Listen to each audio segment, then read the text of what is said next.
오늘은 올해가 가기 전에 우리 삶에 대해 생각하는 책을 하나 소개하려고 합니다. 올해 이제 우리 21세기 디지털 시대에 우리의 삶이 어떻게 변해야 되는지 책을 몇 권 읽었는데요. 그 중에 이제 마지막 하버드 대학에서 84년 동안 추적 관찰한 이후에 얻은 우리 삶의 교훈, 더 굿 라이프라는 책을 소개하려고 합니다.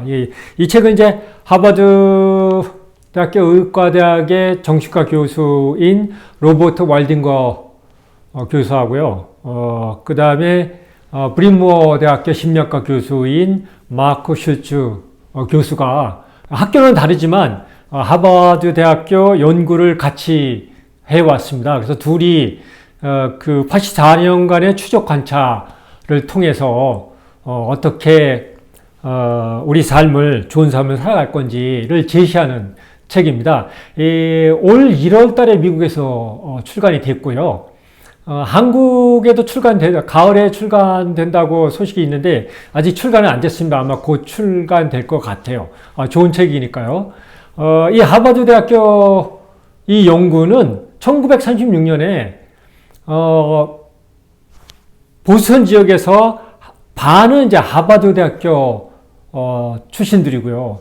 반은 이제 보스턴 대학교 서민이나 빈민가 출신 이렇게 두 그룹을 선택해서 실험을 시작한 겁니다. 그러니까 이제 84년을 이어왔고요. 물론 연구자들도 교수들이 이제 나이가 들었으니까 거의 뭐 두 번, 세 번 이렇게 이어받아서 연구를 한 거고. 어쨌든 연구가 대단하죠. 84년을 이어왔다는 것은 그만큼 이제 연구 자금이 대진 거고, 그래서 그 연구를 계속 할 수 있었다는 거죠.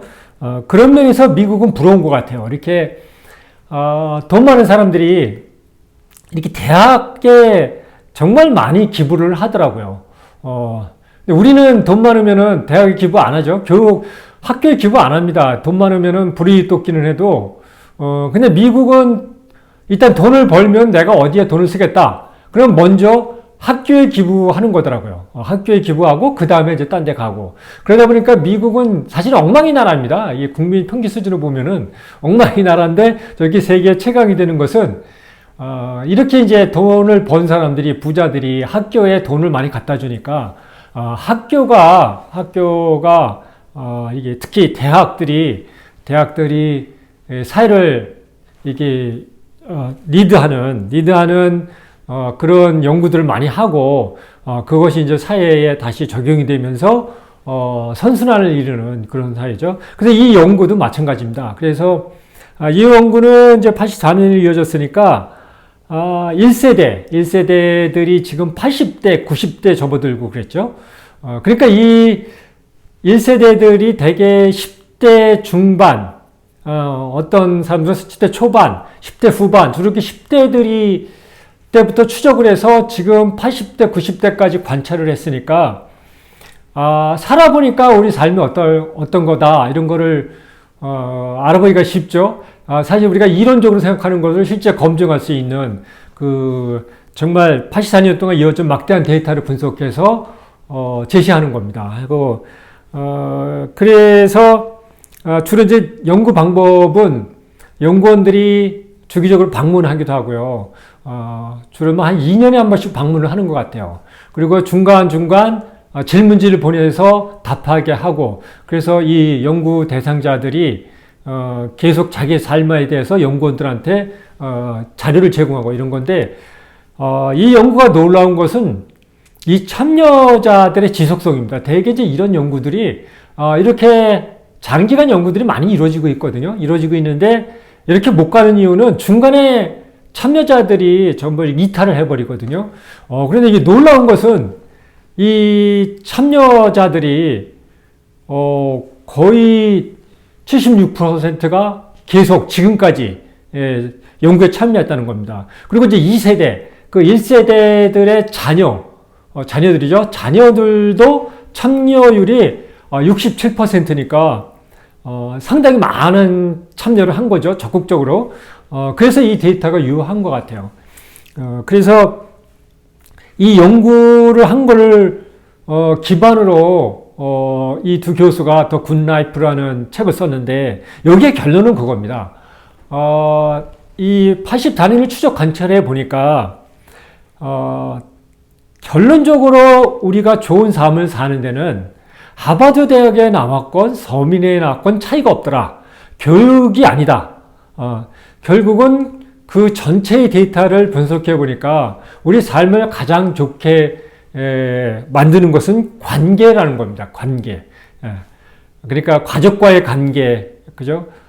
그 다음에 친구와의 관계, 직장에서의 관계, 그리고 그 뭐 외의 관계. 이 관계는 여러 가지 포함되어 있습니다. 다. 그러니까 제일 큰 관계가 이제 가족이죠. 가족 관계를 이야기하고, 그 다음에 친구 관계, 그 다음에 직장에서도 직장 동료가 단순히 같은 직원이 아니라 직원이 같이 일하는 사람들과 어떻게 관계를 맺느냐에 따라서 삶이 달라진다는 것이죠. 심지어 이 관계는 낯선 사람과의 관계도 삶에 많은 영향을 미친다는 겁니다. 예를 들면 낯선 사람과의 관계는 뭐냐면은, 커피를 주문하러 커피숍에 가서, 거기 바리스타하고, 눈빛을 교환하고, 그죠? 미소를 교환하고, 말이라도 한번 인사하고, 이것도 다 관계라는 거죠. 그런 관계가 있는 사람하고 없는 사람하고는, 많이 차이 난다는 것이죠. 그러니까, 이 84년을 관찰하니까, 오히려 하버드 대학을 나온 사람보다 서민들이 삶의 만족도가 훨씬 높다는 겁니다. 물론 이제 완전히 크게 차이 나는 건 아닌데, 하버드 대학을 나왔으니까 아마 이 리더 그룹에 있고 거의 상위층으로 생활을 하는데, 문제는 이 관계의 진실성이 부족한 거예요. 관계의 진실성이 부족하다 보니까, 나이가 들어서, 고독감을 많이 느끼고, 그리고 후회도 많이 하고, 이런다는 것이죠. 그래서, 어쨌든 이 84년의 관찰은 이 두 교수가 주장하는 것은, 관계가 우리 삶을 좋게 하느냐, 아니냐의 결정적인 요소다. 그래서 이 책은 그런 사례들을 들어가면서, 그 연구 대상자들의, 그 사례들을 들어가면서 관계가 어떻게 영향을 미쳤고, 그래서 우리가 이 연구 대상자는 아니지만, 우리가 어떻게, 이 좋은 관계를 유지하면서 좋은 삶으로, 이를 이뤄낼 것인지 이것을 방법을 제시하고 있습니다. 근데 방법은 뭐 여러 가지가 있는데, 그건 이제 나중에 혹시 책이 나오면은 읽어보시면 됐고, 오늘 하는 이야기는 그 관계가 점점 더 중요해진다. 이게, 인터넷 시대에, 그죠? 소셜미디어 시대에 연결로 해서 이루어진 세상인데, 역설적으로 연결의 세상이 우리를 더 외롭게 한다. 그런데 이게 왜 문제냐? 인간은 근본적으로 사회적 동물이잖아요.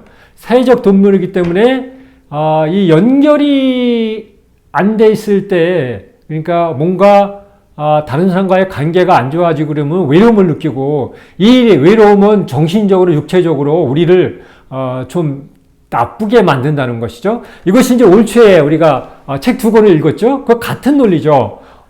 다정함의 과학이라고 돼 있죠. 원래 이제 영화 원 제목은 레빗 이펙트라고 그러는데, 이게 오스트레일리아 연구에서 토끼를 갖고 실험을 했는데, 똑같은 조건에 실험을 했는데 어느 토끼는 더 오래 살고 건강하고 어느 토끼 그룹은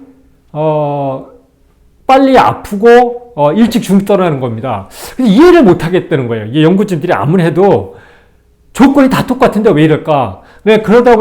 그런데 이렇게 우연히 발견한 것은 그 연구 조교가 있잖아요. 캐나다에서 온 연구 조교가 이게 동물을 좋아한답니다. 근데 이 조교가 맡은 그룹은 이 조교가 토끼한테 아주 다정하게, 우리가 지금 애완견을 키우듯이 다정하게 해줬다는 겁니다.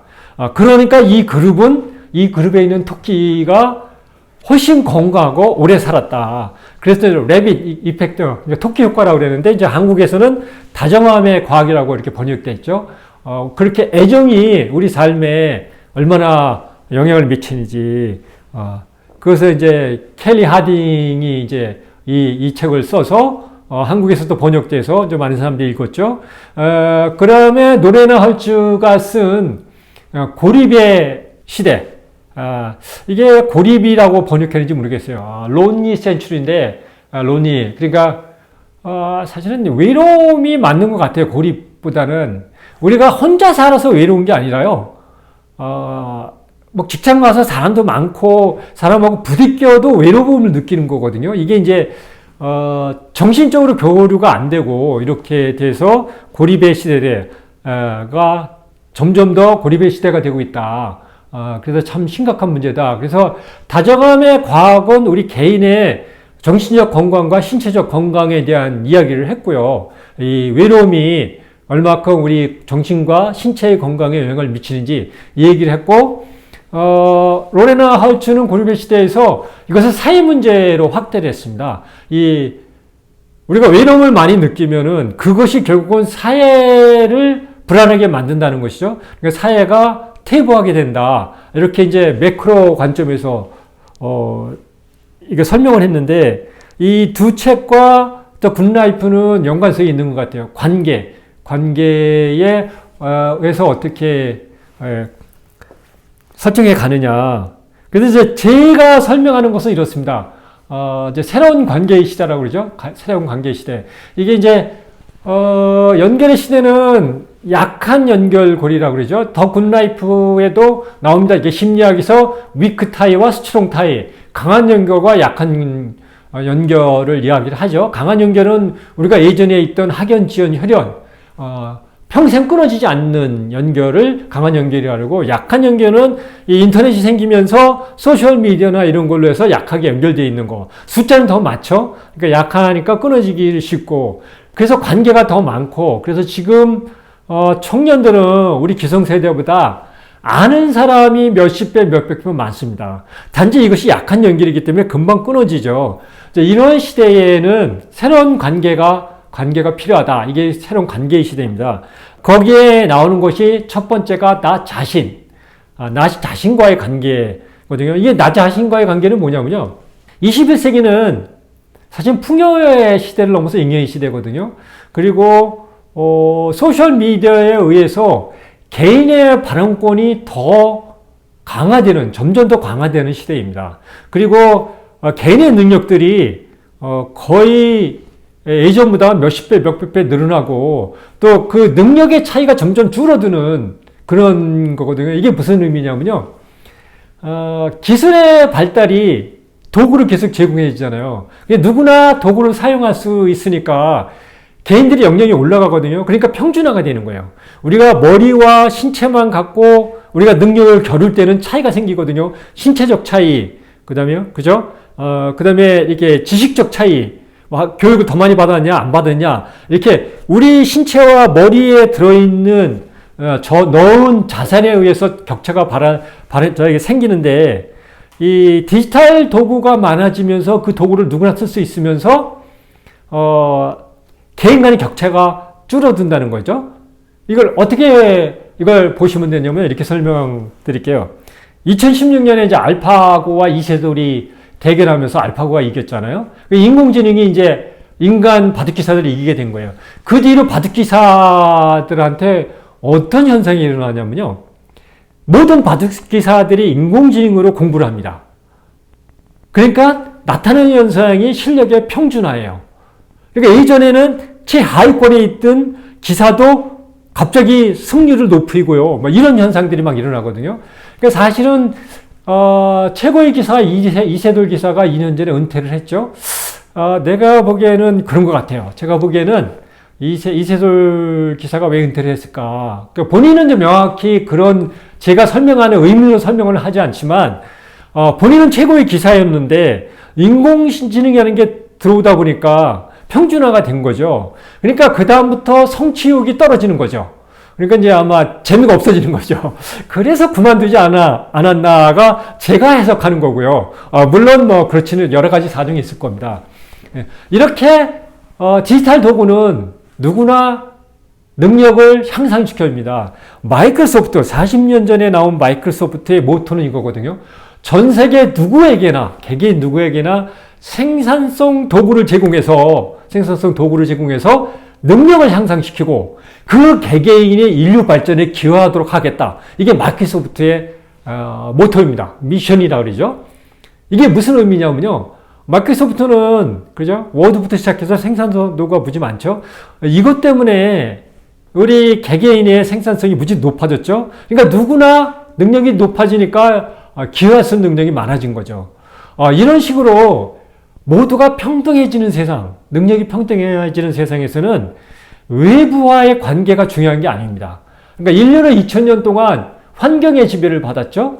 그래서 수렵 시대는 수렵을 해서 자연 속에 들어가서 수렵을 해서 내가 수렵을 해야 먹고 살기 때문에 수렵과 환경과의 관계, 자연과의 관계가 중요했고요.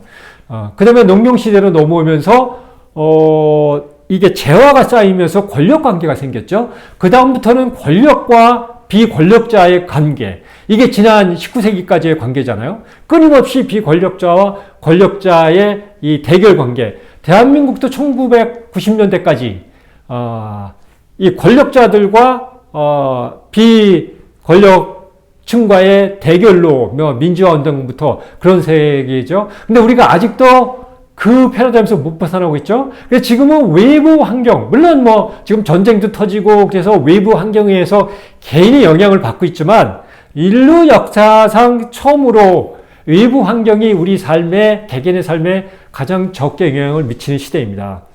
그래서 지금은 나 자신의 관계가 더 중요합니다. 그래서 내가 누구인지, 나는 어떤 사람인지, 그리고 나는 어떤 삶을 살고 싶은지 이것을 끊임없이 성찰을 해야 되는 겁니다. 그러니까 성찰을 해야 되는데 우리가 성찰하는 연습을 안 하고 있죠. 그거에 익숙하지가 않아요. 학교에서도 안 가르치고 사회에서도 그런 연습이 안 돼 있고, 그래서 성찰을 통해서 나 자신과의 관계를 계속 설정해 가는 거, 그 문제고요. 그래야 공동체와의 관계가 설정되고 그리고 자연환경과의 관계가 설정된다는 것이죠. 이게 새로운 관계의 시대, 이것이 우리 사회학에서 이야기하는 새로운 패러다임입니다. 근데 여기에 저는 이제 하나를 더 추가하죠. 새로운 관계. 어쩔 수 없죠. 가상현실 세계니까 가상의 세계가 우리를 거의 70%를 지배하고 있기 때문에 기계와의 관계, 인공지능이죠. 인공지능이 기계입니다.